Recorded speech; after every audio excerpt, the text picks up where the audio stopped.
Good morning, everybody. Welcome to our December 19th, 2023 Madison County Fiscal Court meeting. This is a regular scheduled meeting located here at 239 West Main Street in the Richmond City Hall Commission Chambers. We appreciate the City of Richmond allowing us to use their space while our courthouse is being renovated. This time I'd like to call this meeting to order. Clerk Barger, if you will, please call the roll. Master Combs. Here. Master Lockmuller. Here. Master Hughes. Here. Master Botkin. Present. Judge Taylor. Here. At this time, I'm going to invite my pastor, Jason Kerner, up from Southland Christian Church's Richmond campus to lead us in a word of prayer. Jason, before you lead us in a word of prayer, I would like to ask for a moment of silence today in the death of Captain Sam Manley with our Madison County Sheriff's Department. His funeral's today at 12, and so let's just have a moment of silence just to remember and honor him. And then if you would, just lead us in a word of prayer. Thank you.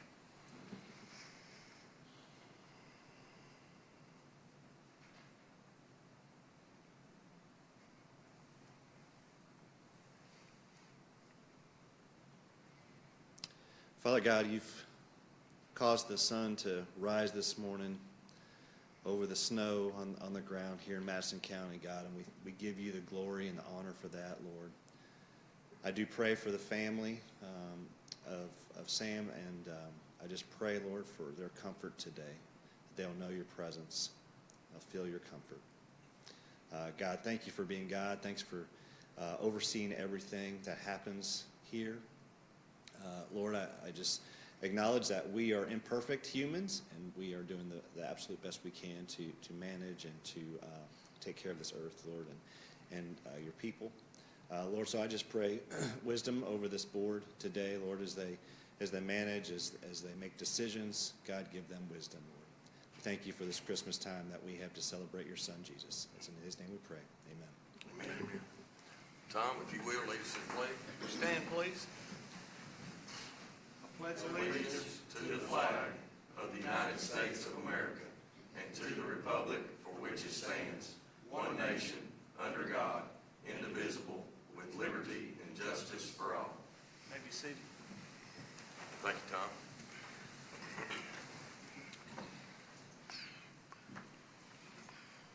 Members of the court, y'all have had a chance to look over our previous meeting minutes. That was on November the 28th, 2023. I need a motion and a second to approve. So move. Second. Have a motion and a second. Any discussion? Hearing none, call the roll. Master Combs. Yes. Master Lockmuller. Yes. Master Hughes. Yes. Master Botkin. Yes. Judge Taylor. Yes. Next, your treasurer's report. Good morning, Sarah. Good morning. Good to have you. Thank you. As of November 30th, 2023, our total fund budget was $42,179,063.20. Our general fund budget had revenues at 53.28%, expenditures 14.83%. The road fund had revenues of 53.09% and expenditures 50.59%. Our jail fund revenues were 47.52%, expenditures 36.81%. LGEA fund had revenues 26.43%, expenditures 1.82%. Our CSEP fund revenues at 13.01% and expenditures 12.35%. 911 fund revenues at 50.76%, expenditures 34.7%. And our health fund revenues were at 30%, expenditures 22.76%. All right. Thank you, Sarah. Any questions from the court? I just have a question about the transfers, Sarah. There was a transfer for $519,768 to the road department. Yes. Can you tell us what that was? Yep. My memory slips me on that. Do you know what that was for? Yes, we transfer funds to the road department each year. That was just the first transfer. Generally, it's around November, I believe, but this year it was a little bit later. So is that part of the normal It is. Yeah. budget number? All right. Yeah, if you look at the bottom of the road department budget, there's a line item in there that what we approved in the budget allocates from the general fund over to the road fund. And so it's just part of that keeping, and a lot of times too, Tom, with the way that we get our county road aid, it comes in, I think it's like 65% we get county up front, and then we'll get 25%, and then we get 10% kind of at the end of the year. Yeah, that's great. That's Merry Christmas to 4th District money, right? Yeah. Okay, maybe Yeah. not. Thank you, and Steve already earmarked that for the first. Yep, any other questions? All right, hearing none. Thank you. Appreciate it.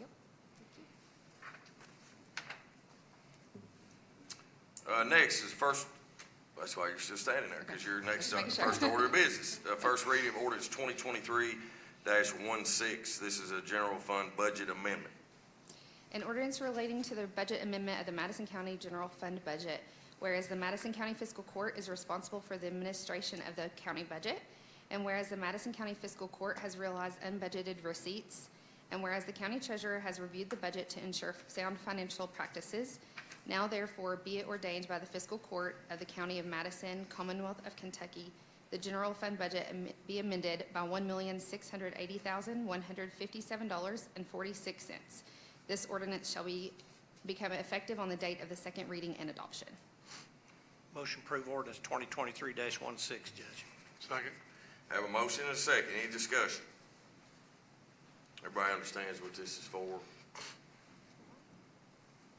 Everybody good? All right.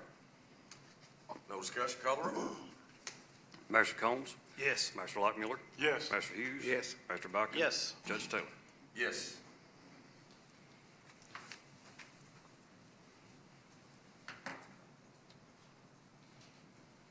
Next, resolution 2023-140. This is Bluegrass Army Depot Liaison MOA. Yeah, yes, this is a resolution approving a memorandum of agreement between the Commonwealth of Kentucky Energy and Environment Cabinet Division of Waste Management and the Madison County Host Community Liaison for the Bluegrass Army Depot. Whereas this MOA is entered into by and between the Commonwealth of Kentucky Energy and Environment Cabinet Division of Waste Management and the Madison County Host Community Liaison to establish an agreement for a single point of contact for community relations, emergency planning, and community oversight of the construction, operation, closure, and emergency response of the facility.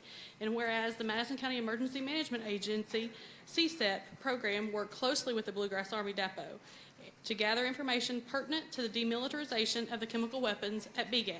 And whereas the Commonwealth shall reimburse the contractor for services and activities related to the Bluegrass Army and Chemical Agent Disposal Facility as outlined in the attached MOA. And whereas Craig Williams has proven his capability in serving as the BGAD liaison and is willing to continue to serve in this capacity. Whereas this MOA is only valid while the federal CSET program is being funded. If the surety letter is received prior to the expiration date of this MOA, all funding and this role will cease. Now therefore be it resolved that the fiscal court does hereby approve this resolution and authorizes the judge executive and/or his designee to execute the same on behalf of the county. Thank you, Jill. Members of the court, you all have heard resolution 2023-140. What's the pleasure of the court? Make a motion. Second. Have a motion and a second. Any discussion? Hey, Judge, I don't see him here today, but we sure are thankful to have Craig Williams on our staff there and helping us out there. He's just invaluable in his knowledge that he brings to this and things that he's done out there, and we certainly appreciate everything he does for us. Yeah, he's been an advocate for this project since the beginning. I mean, back in the 80s. So. He had hair when he started. He had hair. Well, he had longer hair on the sides. I don't know about on top. But There you go. yeah. Any other comments? Hearing none, call the roll. Master Lockmiller? Yes. Master Hughes? Yes. Master Buckner? Yes. Master Combs? Yes. Judge Taylor? Yes. Thank you, Jill. Next, resolution 2023-141. This is the Madison County Sheriff's 2022 mineral tax settlement. Whereas the Madison County Sheriff's Department collected $14,182.36 in mineral taxes for the county in 2022. And whereas the Madison County Sheriff's Department disperses payments to all districts within the county. And whereas the Madison County Sheriff's mineral tax settlement is prepared annually to allow state auditors to audit the Madison County Sheriff's Department's books, which is attached here to this resolution. Now therefore be it resolved that the Madison County Fiscal Court does hereby approve this resolution and authorizes the judge executive and or his designee to execute same on behalf of the county. You've heard it. So moved. Second. Have a motion and a second. Any discussion? Hearing none, call the roll. Master Hughes? Yes. Master Buckner? Yes. Master Combs? Yes. Master Lockmiller? Yes. Judge Taylor? Yes.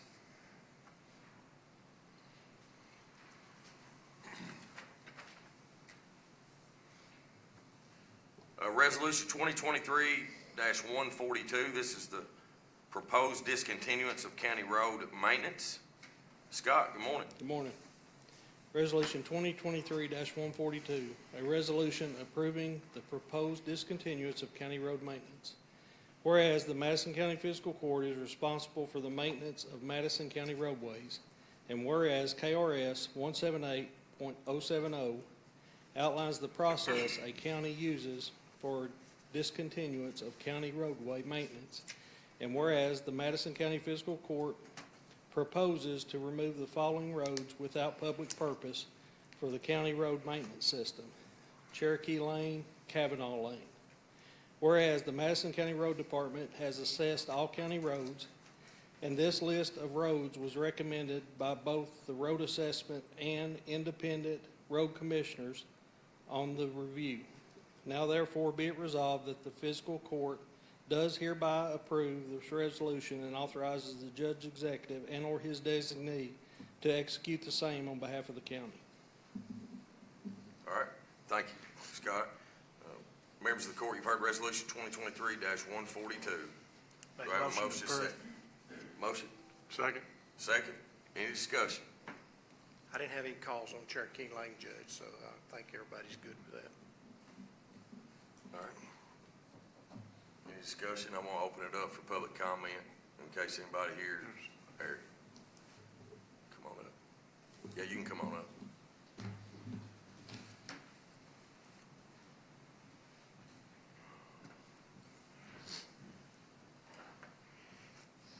Good morning, buddy. Just Good state your morning. name and I'm Eric Wickersham. I live at 2268 Catalpa Loop. Judge Taylor, Magistrates, thank you for letting us speak about this today. I'll make it quick. My family has some property that is accessed via Kavanaugh Lane, and I just have a couple of questions about this. First question is the written notice that was provided to the fiscal court stating that there was no public service provided by Kavanaugh Lane. What's the process for getting a copy of that report? Scott, Brooke. Well, I mean, I think that it's a part of the record, and if a written request is made, I think that can be shared. So we can send that to you. That'd be perfect. Thank you. And some of my team there, when you're done speaking, can get your email address or however you want it communicated. Okay. Be great. Great.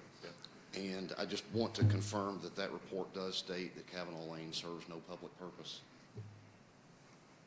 There is letters from the road viewers in the fiscal court record that states that, yes. It does state yes. that. Okay. One last question. Which I have those letters here attached to this resolution as far as the two road commissioners. Okay.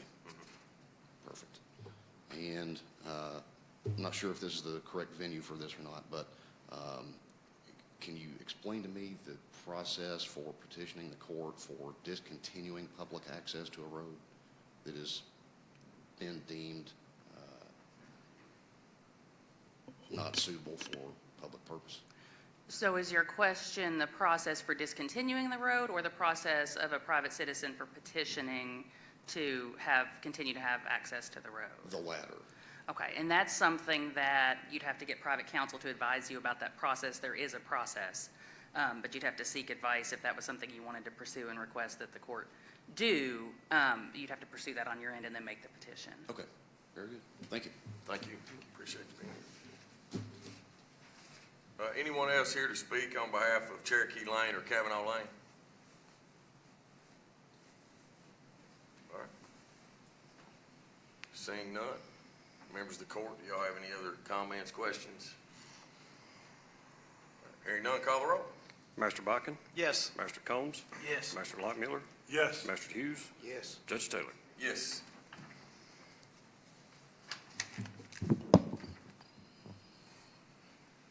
Next, Resolution 2023-143. This is Electrical Inspection Services Contract. Morning, everybody. It's a resolution approving an electrical inspection services contract between the Madison County Fiscal Court and Michael Leisure, doing business as Inspector Corrector LLC. Whereas the Madison County Fiscal Court, the county, under KRS Chapter 227, has the authority to regulate the inspection and operation of electrical wiring appliances, apparatus, and devices in or about buildings located within county boundaries. And whereas pursuant to this authority, the county is empowered to enforce regulations through the employment of a certified electrical inspector. And whereas Michael Leisure, doing business as Inspector Corrector LLC, has shown that he meets the requirements of KRS Chapter 227 to perform these services through proper licensing and past work history, and has offered his services to the county as a contractual employee to fulfill this role, this position. And whereas Madison County wishes to enter into a contract with Michael Leisure, doing business as Electrical Corrector LLC, for electrical inspection services. Now therefore be resolved that the fiscal court does hereby approve the resolution and authorizes the judge executive and/or his designee to negotiate and execute contracts for electrical inspection services on behalf of the county. All right, members of the court, you've heard Resolution 2023-143. Do I have a motion and a second? Make a motion. Second. Have a motion and a second. Any discussion? So Bert, can you tell us, has he been doing work for us as a county employee? He's not been a county employee, no. Not a county employee? We- Did so we we have can't- an electrical inspector at one time? Did We have do. an- We currently have one. It's We have retiring. Yeah, we've had one for Okay, he's retiring. 8 That's where I was years, getting at. 7 or 8 years, I guess. He's retiring, so we're replacing him. Okay, that's what I was wanting to know. Yeah, but he's not a county employee. No, He's it's a a contract. contracted employee. Yeah. Years ago, the county did have a county employee that was an electrical inspector. Right. And I think not too long after we came in together, I think that, it's about 2015, 16, something. yeah, like that. it was not very long that the electrical inspector had moved on from the county, and so we did a contract with Dale Fortney.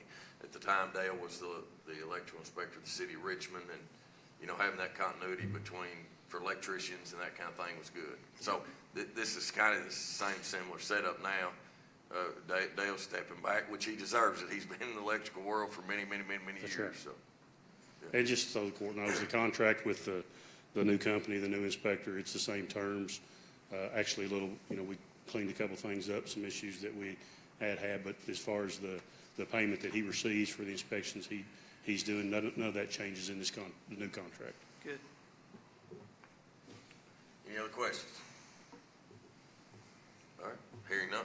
Call the roll. Mr. Combs? Yes. Mr. Lockmiller? Yes. Mr. Hughes? Yes. Mr. Buckin? Yes. Judge Taylor? Yes. Thank you. Thanks, Bert. Appreciate it. Next is Resolution 2023-144. This is Emergency Management Agency 2023 EMPG Program, MOA. Chief, good morning.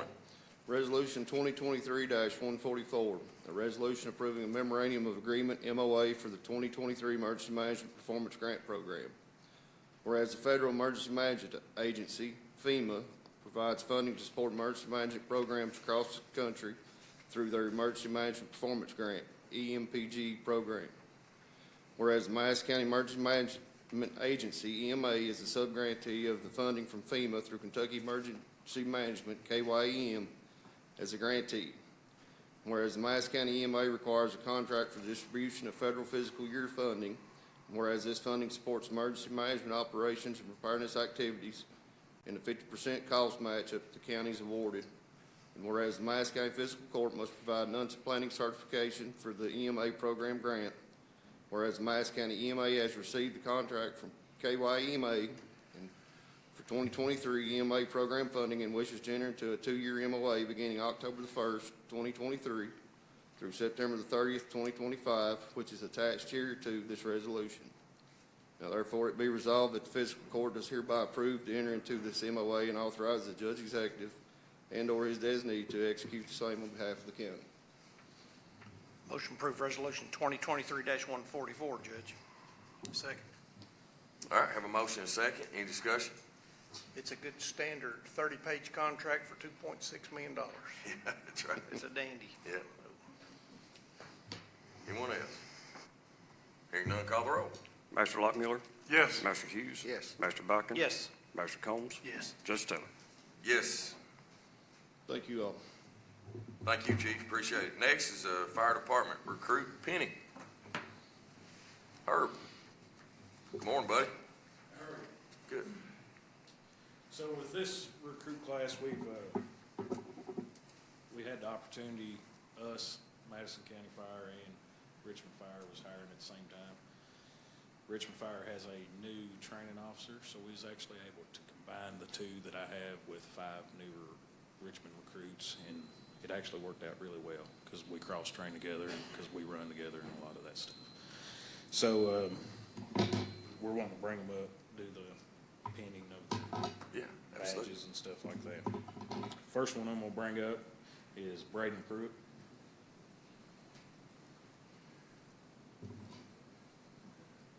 They have completed the Basic 2 certification that the state requires. They're in the process of getting their IFSAC 1 and 2.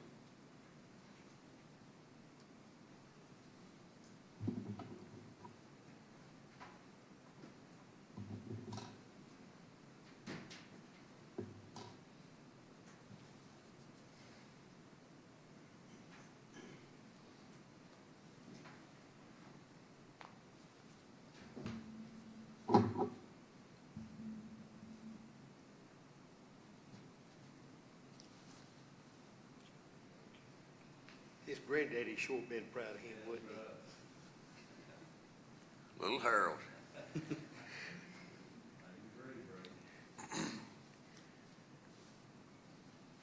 That's great.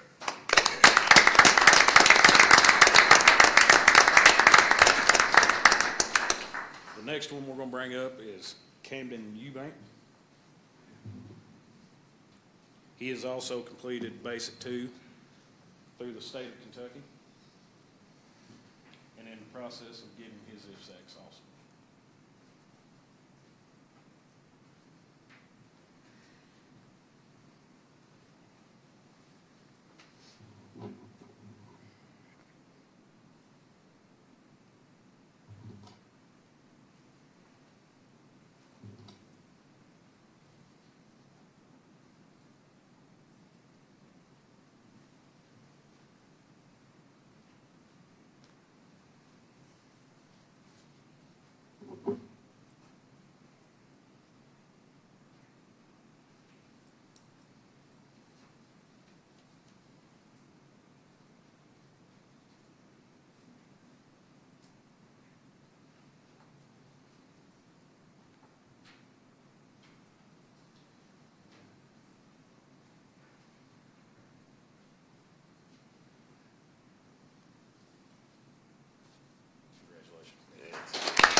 Congratulations, guys. Bring them up. Hey, Come up here and we'll or bring Chief. And real quick, if the families will come around, Braden can be on this side. Camden can be on this side. And then members of the court, if y'all will, just step up here.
Congratulations. Congratulations.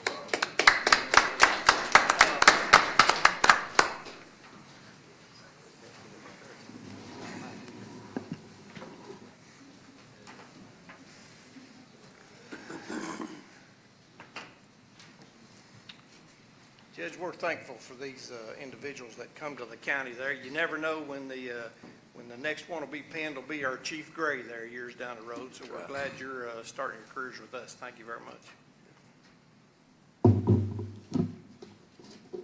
All right, next on our agenda is personnel. Morgan? Good morning. Today, I would like to propose the approval of all personnel changes and new hires included within Dropbox. So moved. Second. Have a motion and a second. Any discussion? Hearing none, call the roll. Master Hughes, Yes. Master Botkin. Yes. Master Combs, Yes. Master Lockmiller, Yes. Judge Taylor. Yes. Glad to see another road department, Scott. It's good. Yeah. Timing's good coming into snow season. Now we have employee spotlight. Well, it's only fitting that our employee spotlight today is a member of the fire department. So today, we're going to be recognizing Clay Cornett. He was nominated by a colleague, and this is what was said about him. Clay is hardworking and dedicated to fire service. He has a can-do attitude and is always willing to give a helping hand with no questions asked. Clay has been a part of our team for 2 years now, so I congratulate him and commend him for his hard work. Yeah, that's good. And he is here today.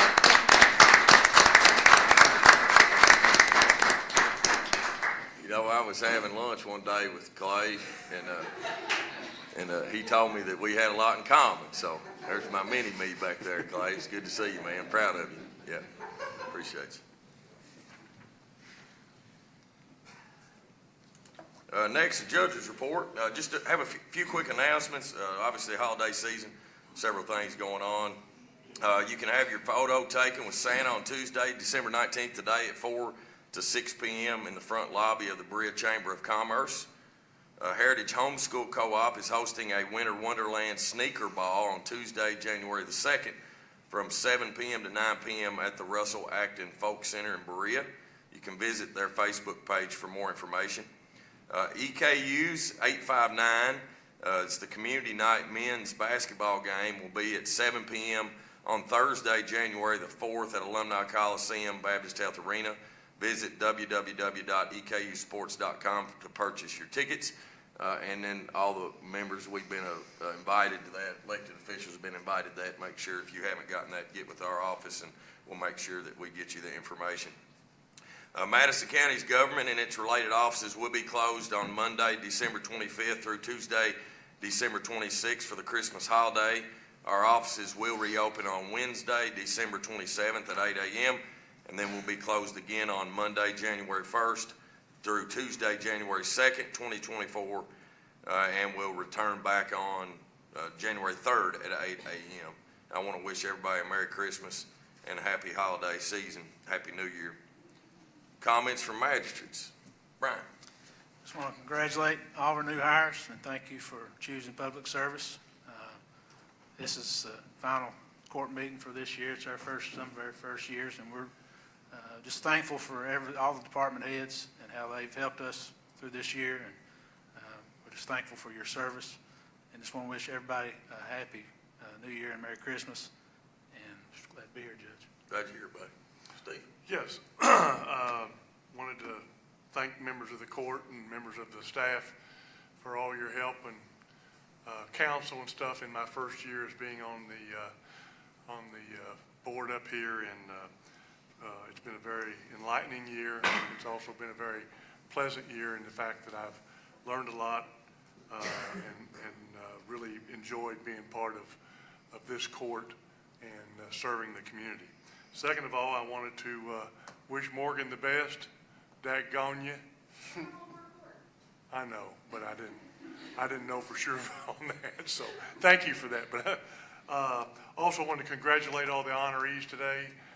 Congratulations, we're proud of you. We're glad to have you as part of the Madison County employee base and to honor you based upon your dedication and your service to the county.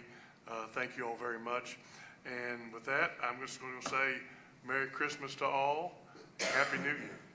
Appreciate you. Bill Wright. I don't have much. I just know it's been a fun year. First year's been fun, and, because we've got such a good group. And we've got a great county. We're prosperous. We're not like a lot of counties, even in far eastern or far western Kentucky. We're really a blessed county.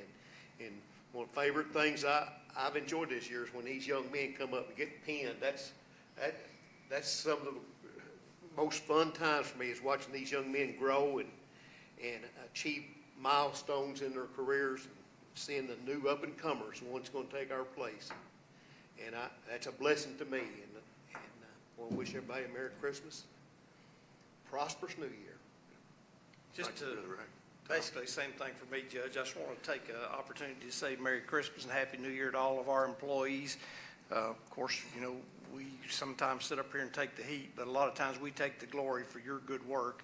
And we don't always relay that back to you, but, you know, we get phone calls positive, just like we get phone calls negative. So we want to thank everybody for all the good work that they've done this year. Judge, I just ask that everyone remember Captain Manley's family. You know, not only was he one of our best leaders, you know, he was just a good example over there. You go over to the Sheriff's Department anytime you want to, and Captain Manley was always squared away, top to bottom. And he set a good example for all of the younger people over there and seniors too, for that matter. And besides that, he was just a great individual. So just ask that you keep his family in the prayers. And also, Judge, I want to thank the city of Brea. Of course, we're missing our sheriff today, but the city of Brea was kind enough to let us have Captain Botkin come and provide the court security today. Of course, he's a little camera shy. I told him his seat was up front, but you see where he landed back there. But Casey, we're glad to have you here today. And should anyone need me, they can reach me at 200-9765. Casey must be like his mother, Yeah. because you're not camera shy. Exactly. He's not either. Brooke, do you have anything? No other than wishing everybody a happy holiday. Yeah, thank you. Yes, Clerk sir. Barger. Switching from Avis to Cavis. So 29th we're going to be closed. 28th, our last day, so if you've got a December renewal, please come on in and get it taken care of. You know what I'm doing, don't you? You need to put your I'm gonna have to glasses get, on. I don't have any yet. No, I got long enough arms so far. Let's see, make sure I get these right. This is off on our website. So the 4th will be closed completely. 3rd will be closed in motor vehicles. Richmond or Brea branch will be closed, and the 5th will be closed in motor vehicles in Richmond, and the Brea branch will be closed. Everything else will be open. Then good Lord willing, we're going to fire back up January 8th, and everything's going to roll on like it's supposed to. That's good. I'd like to say, too, that I don't know what shift firefighter Pruitt's going to be on, but they'll really enjoy it. If he's anything like his daddy, there'll be plenty of entertainment at the firehouse. That's funny. Anyone else? Very good. All right. Department heads. Anybody need to address the court today? All right. Seeing none, now we have comments from the audience. Stephanie, I know anybody's welcome to come up. Okay, so just one at a time can come up. I mean, you can all come up here if you want, but just speak one at a time and just state your name and address. Okay, I'm Stephanie Adkins, 2221 Kentucky River Road. Having some problems with some land use regulation change that the property owners were not made aware of. Conditional use permit was denied last July due to an Airbnb short-term rental it's right beside me.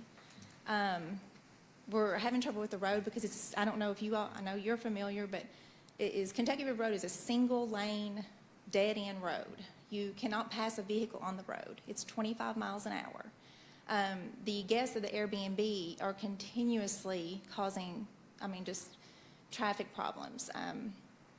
Last February, there was actually a wreck at the end of the road, at the bottom of the hill, to where vehicles had to be towed out. We were actually in our all weekend home. We were not able to leave. Not to mention the numerous almost head-on collisions because people don't observe the 25 mile an hour. And because they don't know. I guess they don't see the signs. I've asked for more signs. I've asked for slow. I just need help with this, how that something like this could pass without the property owners being notified. The conditional use permit, we met with the Board of Adjustments last July. It was denied due to the road. The Board of Adjustments said they did not want to hold the county responsible for the road. They didn't want to maintenance the road. That's what I was told at the board meeting. And now here we are. It changes without anyone being notified, especially the person's right next door. We own property all around it. So I guess that's what I'm having trouble with understanding. Yeah, Bert, I'd like for you and Scott just come up here and sit here next in these chairs. That way y'all be in front of a mic and you all be able to answer some of the citizens' concerns.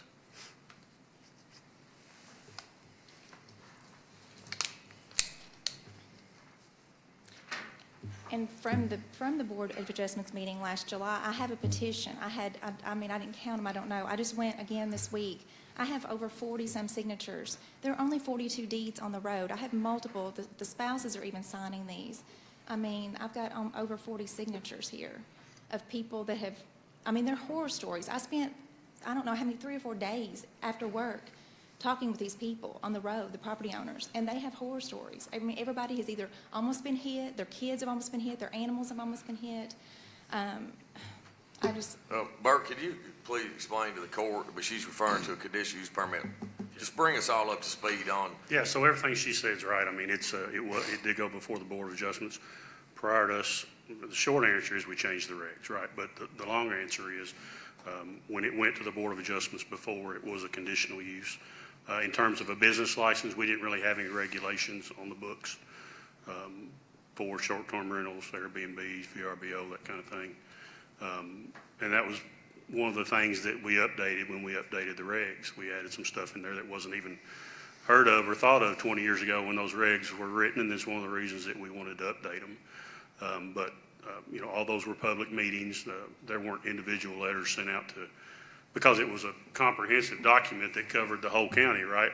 But the new regulations make that a permitted use with certain standards that they have to meet. And it's a licensing process, a permitting process. We go do an inspection for off-street parking, smoke detectors, life safety type things to make sure that the residence is safe for people to be in, and then we issue a permit. That's the new process. Anything that would be outside of those standards, those across-the-board standards that everybody has to follow, would rise to the level of a conditional use permit, but this one didn't. I understand she's absolutely right. Kentucky River Road is a terrible road. It's better. It's paved now within the last month or two. But it's still a very narrow road. There's parts of it, if you meet another car, that you do have to back up or somebody's backing down the hill. But that doesn't have anything to do with it being our regs don't Airbnb. Regulate that, right? I mean, I don't enforce speeding. I don't enforce reckless driving. Loud parties, that's a law enforcement issue. Sheriff's Department, state police, that kind of thing. Scott can maybe speak to the signage and if some of that needs to be updated from strictly a regulation standpoint. We all know we had these types of facilities throughout the county, Airbnbs and VRBOs. They weren't being regulated, and now they are, with some standards that they have to meet, hopefully. These are still residences. There would be people living there, regardless if they were short-term rentals, if they were a long-term rental like a lease, if they signed a year lease, or whether it was just owner occupied. It's still residential. And I think when she has problems like she's speaking of, it's rising to the level she needs to contact law enforcement and see if she can get some kind of, and maybe she has, I don't know. Yeah. I have numerous times, and they won't come And out. I wish the sheriff was here today. Obviously, we all know why he's not, but I don't know the outcome of those complaints to the sheriff's department. That would be a question for. I would suggest start calling my number. Okay. I've got the sheriff's number. I'll help you on that. Okay, well, I mean, and that's great and everything. I know it but doesn't solve can't- everything. I'm just saying I'll yeah, help you on that. But I'm going back to that there should still be some kind of notification of the people that live next door to these properties that are going to have short-term rentals. And the property owner of this 2223, he was renting it by the month whenever we finally got it seized and stopped and denied. He ran it illegally, I guess you could say, without any kind of permit from November of 21 until March of 22, when we finally got Mr. Burt to actually send out the cease to stop operating. Okay, so then July was when we finally got the meeting before the Board of Adjustments, and it was unanimously denied due to the road, the safety, the wear and tear. The county didn't want to maintenance it. That's what I was told. So then he started renting it monthly. So then, here I go, knock on the door, please, can you slow down? Because for 3 months, I've got, this family in here. And then the next, 2 or 3 months, I have this next family. So then I'm like, please slow down, please, make sure we're observing this speed limit. I've had to move some of my animals to another part of my property to keep them from being hit. I shouldn't have to do that. I've lived in there for almost 15 years. I should not have to go through this. I don't bother anybody. I actually bought 2 more properties next door to me on the other side to avoid the rentals. And I just don't understand how, it can be changed without some kind of more guidelines for the other people to actually come and dispute it, because it's just not right. I guess that's really all I have to say. But yes, I have called the sheriff. I have asked for help. I've called the state police. I can't get anybody to come down there. When you call, do you call the non-emergency? Non-emergency, because I don't. 911 number? I don't call a 911 because I don't think, it is an emergency if because one of us is going to get hurt, the property owners, because the other people, I don't understand how you don't. I've got a video of the road. I know you know the road. I know you probably don't, but you can't, most of the time you can't go 25. So, I don't know. I guess that's all. And Scott, is there speed limit signs on the road? Is there signage? Yes, Judge. I drove the road yesterday, and from the beginning of the road, 1.1 miles in, there's actually 4 speed limit signs. There should only be 1. It's triple what is required. Coming out, there's 2. There should only be 1. And the way the KRSs read, if there's 1 going in, 1 coming out, and it's less than a mile, then it's totally enforceable upon law enforcement. I have no way to enforce it, but the signage is more than is needed. Scott, I don't know that this is an option, but it's certainly something that should be discussed. What about speed bumps? No. Why not? Because maintenance on our trucks, they can do up to $50,000 worth of damage if our snow truck goes down there, and it can tear the whole front end out of the truck. We do not allow speed bumps. Speed bumps have even been proven not to work. I just didn't know. I go over them quite a bit up in Lexington. Yeah. They must use them. Yeah, we're even the city of Richmond, I think, has agreed, and they've taken all their speed bumps out. We don't allow speed bumps. Yeah, I think City of Richmond had them in for one winter, I think. Then they took them out. Is there any place on that road, I'm not familiar with it, Scott, but is there any place on that road to create pull-off? There's not. You have a mountainous area that we're talking about. You have a mountain on one side and a deep hollow on the other side. There's no way to widen the road, to expand the road. You would have to move creeks, and, you're talking about millions and millions of dollars to reconstruct this road. This road was never meant to be anything but what it is, and that's an inlet farm access to get down to the river and back out. That's what its purpose was. And honestly, I think we all would be happy if the county didn't maintenance it, so we could just live down there in peace, so that we didn't have a business next door to us, honestly. We all have 4-wheel drives, and, And to that effect, to her comment there, and I understand her concerns and her frustrations, but she would change her mind once we had a tornado, and there was 29 trees from the top to bottom, and we go down there and Yeah, and we maintenance it. clear the trees on numerous occasions ourselves. But there's numerous so. we have. Okay. If you would like to stop maintenance on the road, I think that's something we would gladly accept, wouldn't it? But why not, I'm not trying to be difficult here, but why not stop the business that's on the road that's causing the extra traffic? Well, that's not technically considered a business. Well, they have a business license. But they're not operating a business in that home, correct? But it is a. It's just a residence. It is a Rental resident. for residential. It's a rental residence, yeah. If they were operating a business in the building, that would be a different story. Yeah. Well, then why do they have to have a business license? They're not operating a business in that facility, correct? Well, it depends on How you how define you business? it is a business. The business is residential rental property. But it's different than a long-term. If they were running a beauty salon or a daycare or a chop shop out of their garage, yeah, that would be a business. But that's a business on the footprint of that lot, in that house. I'm not following you. A hairstylist would be driving down there in the morning to go do somebody's hair inside the house. That's not what this is. That's not what this is. Right. This is a residential used facility. That's right. Yeah. That a business owns. Yeah, the business is not, the business is, it's conducted somewhere else. Right. Yeah.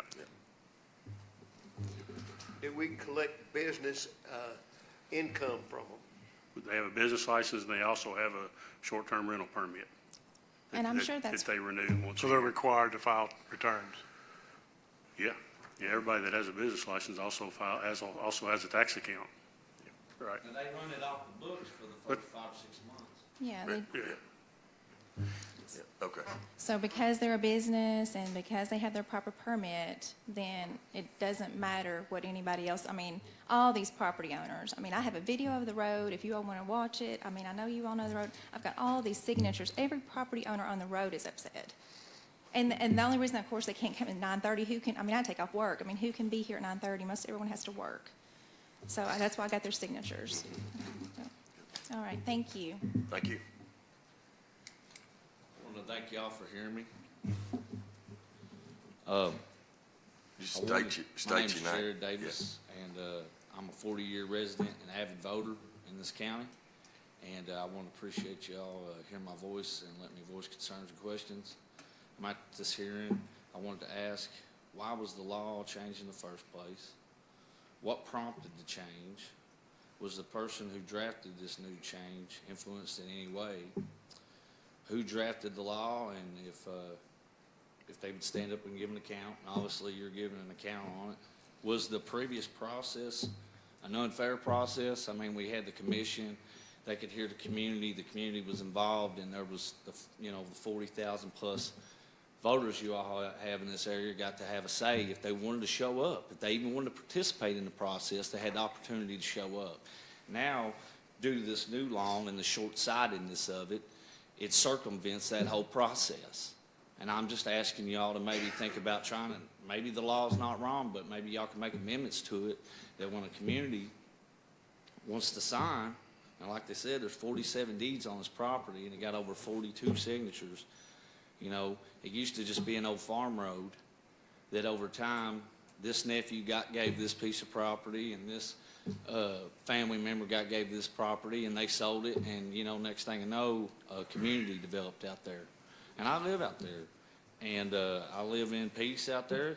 I don't really get involved in these processes a lot, but the public has lost their opportunity to oppose or support these proposals of these businesses coming into their area, and it's outside money. It's not even like their local neighbor. When you have a neighbor that's renting for a year, 6 months lease at a time, you get to know them, get to continue to build a community and address situations that happen, and maybe because you see them every day, they try to be kind and slow down, not hit your wife that's walking a dog down the road and they're speeding.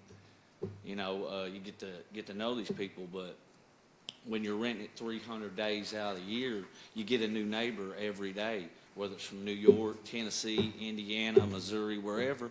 And a lot of times you get the bird and told to go get bent when you ask them to slow down. These are not people that are from this community that are renting it. It also creates a danger because you don't know who's renting them from day to day or under whose credit card they're renting them under. You have no sense of who they are. And I think, if they're in a subdivision where nobody really cares or it's more accessible to law enforcement, that may be an area that needs to be zoned for, but maybe not down in this area on a one-lane road that used to just be a farm road. It's built by rock. They stacked rock under it, and then they got it gravelled, and then eventually Darrell Wells got it blacktopped. And the county does do the best to remove snow off of it, and I appreciate the new road.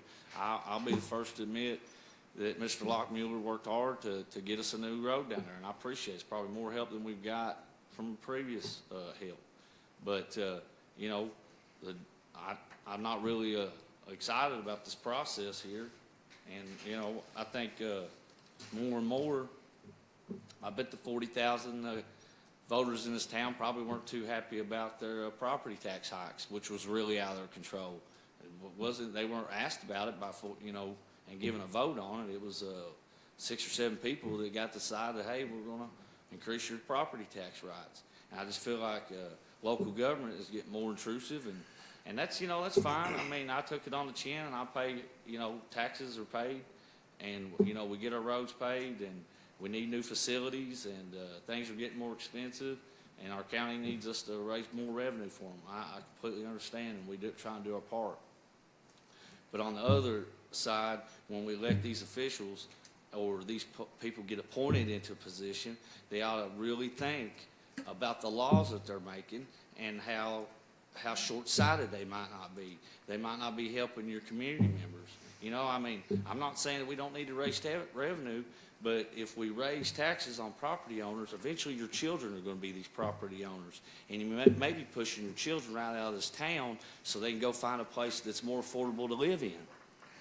You know what I mean? These things happen. There's unintended consequences, and we should think about what we're doing more and not bust these communities up. I had a scathing letter here. I did. But I respect this Hall of Justice. I was sitting there watching these firefighters get sworn in, and I said, you know what? I'm not going to burn these guys down up here. I'm not going to give them this scathing letter that I wrote overnight and this morning, and I wanted to have respect for y'all. But I appreciate if y'all would have a respect and give us an opportunity to have some kind of recourse here. I mean, you know, if a community says they don't want this in their community, they ought to be heard. If there's other communities that don't really care and they want bed and breakfasts in their area, then it's fine. But there should be, the community ought to be able to help dictate what's going on here. And there ought to be a law or an amendment or something made here to hear us. Because, I mean, the people spoke there. I mean, the signatures show they're not in support of it. There's ladies that are trying to get their mail getting hit by cars. There's people who own chickens and goats, and these animals get out. It's a part of farming. And, you know, we should think about these things when we just blanket a law, take a commission away. A three people panel commission voted no unanimously not to have this down here. Then for some reason, the law gets rewrote, and then a property management group in Lexington, Kentucky must have been made aware of it because they went ahead and started up again. You know, I mean, I find it awful coincidental. But, you know, I have no proof of that. But I just wanted to see if, you know, y'all could respect us. I didn't, like I said, I had a scathing letter for y'all, but I want to honor this place. Well, I'll be glad to take your letter, Jerry, but one thing that I want to make clear is that this court has not raised property taxes. And so I deal in facts. I don't deal in speculation. And a lot of the things you said there are speculation. But I'll be glad to get them to answer your questions about how this process went, all right? So are you good to us to answer some of those questions now? All right, Bert. So can you help us all understand, you know, I get aggravated when people accuse us of doing backroom deals. It absolutely drives me crazy because this is the most transparent court that has ever been here in the past 30 years of Madison County Fiscal Court. So can you explain this process? I mean, we hire consultants to help us through our comprehensive plan, which requires public or recommends public engagement. It's required. You have to have public hearings. You have to have public hearings that we have 4 people come to that had these kinds of discussions, right? Community members, advertised it, whole 9 yards. Can you go back and kind of explain to us, because Taylor Cypher Williams, this is an issue that's not just in Madison County. These Airbnbs and VRBOs, we've had many discussions about them because they've been a problem, and there was no way to regulate them, right? That's right. So can you so go through this? The process to how we came about? I mean, this was a recommendation to the fiscal court to be able to protect. Based on meetings and steering committees and panels that were established with industry leaders and builders and developers and bankers and lawyers and just people from the community. And we met for this part, not counting the comp plan, all right, we're just talking about the land use regulations. Multiple meetings, broke the existing old regs down section by section, went through them. What do y'all want to do here? What do you want to do here? There was no one person sitting in a room talking about any of this. It was a group effort. It went to the Planning Commission, who had a public hearing on it, and had the opportunity to ask questions. Why are you doing this? What's this? And then they made a recommendation to the fiscal court, who then had 2 public hearings, 2 readings of the ordinance to adopt it. So it was a group effort. It took months, probably longer than we wanted it to take, right?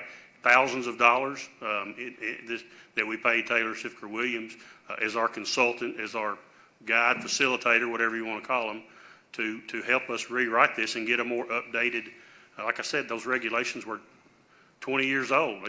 Probably longer than that. I've been saying 20 years old for 3 or 4 years. So yeah, back when those regulations were written, there weren't any breweries, there weren't any distilleries, there weren't any VRBOs or short-term rentals. The whole regulation, the whole document, from the comp plan to the land use regs were rewritten, but it was rewritten as a group, as a committee.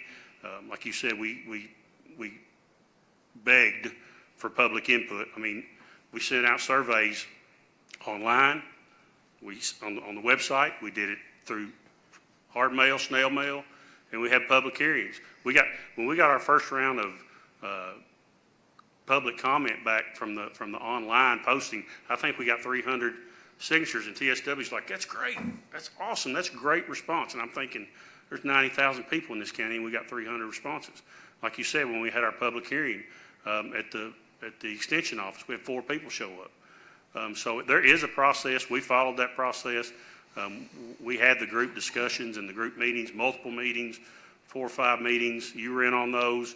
Like I said, it was a broad group made up from varying backgrounds, and that's how that document got created. We did look at things that maybe weren't in there or weren't addressed because they were causing problems in our office. We needed some regulation.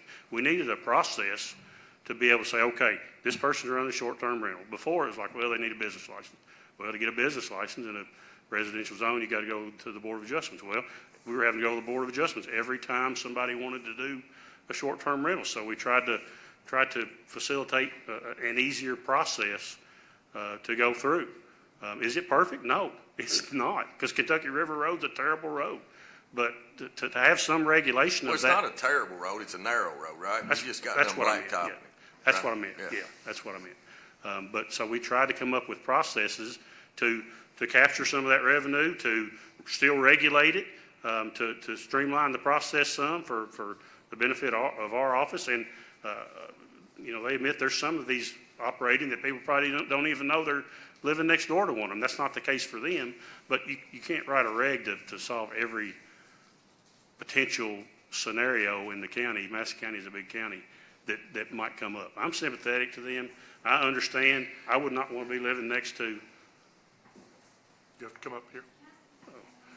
I would not want to be living next to one of these that she says has the problems that they have. But again, that's a law enforcement issue, and I know she's called the sheriff, but we can't regulate somebody speeding up and down the road in our land use regulations. That's a law enforcement issue. So that's the process. That's what we did. There certainly weren't any backroom deals or one-on-one discussion saying, hey, put this in there for me kind of thing. That's across the board.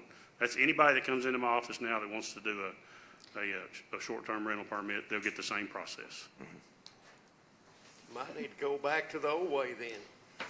Board of Adjustments, if you're gonna get this kind of controversy right here, they got a mess.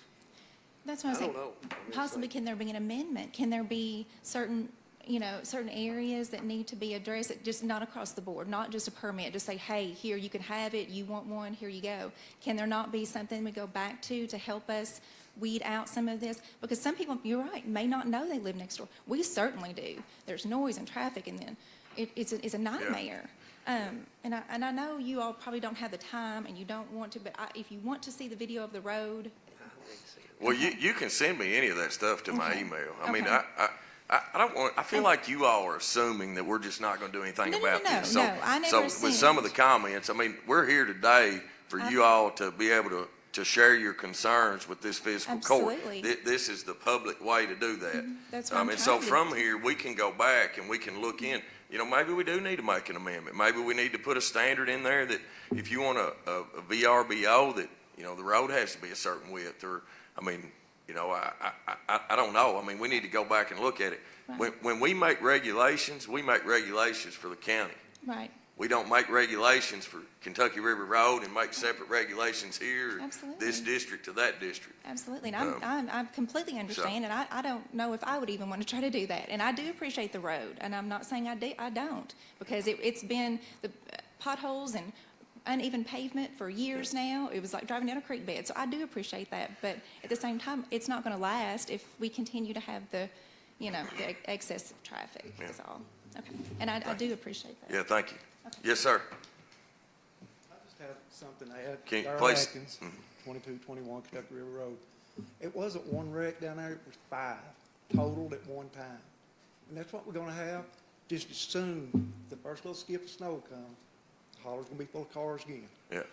And if you just, is this Mr., the road department? Yes, Did you go Scott down Shepherd. yesterday, you see all the black marks going down that road? That's from head-on collision. Sunday morning, come back from the grocery store, cross the ditch into a fence. Our beer didn't even look. Didn't even care. That's all I gotta say. We need to gotta do something about it. And the other thing, we hear this comment too a lot, and again, I'm all about transparency. But everybody assumes that we have our meetings at 9:30 so nobody can work. All right, well, there's a lot of people in this community that work second and third shift could be here right now at 9:30. And when we have meetings at 6, we have to pay overtime to staff, and still nobody shows up unless it's an issue. All right, so we have it at 9:30 because we're being good stewards of taxpayer dollars. We allow these meetings to be on social media. You can go watch them anytime you want to. So, yes, sir, come on back up. Let me say, how we didn't know anything about the meeting. We don't, What do you mean don't know anything about the meeting? we didn't know nothing about any meeting to come up here about this Airbnb thing. We had no idea. We got blindsided. It Today? changed. You didn't know anything about today? Today? I shared that. Oh, yeah, I know about comprehensive today. plan. I'm talking about, I mean, that stuff is advertised on social media. I mean, it's in the newspaper. I'm sorry? we didn't see it in the newspaper. Well, this has been 3 years ago. Would you have remembered that you? 3.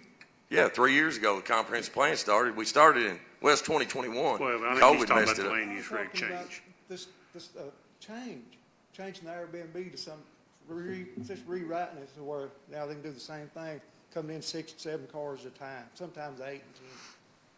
I mean, how would we know to it was already done? How would we even know about it? Yeah. Bert? Yeah, I mean, we advertise,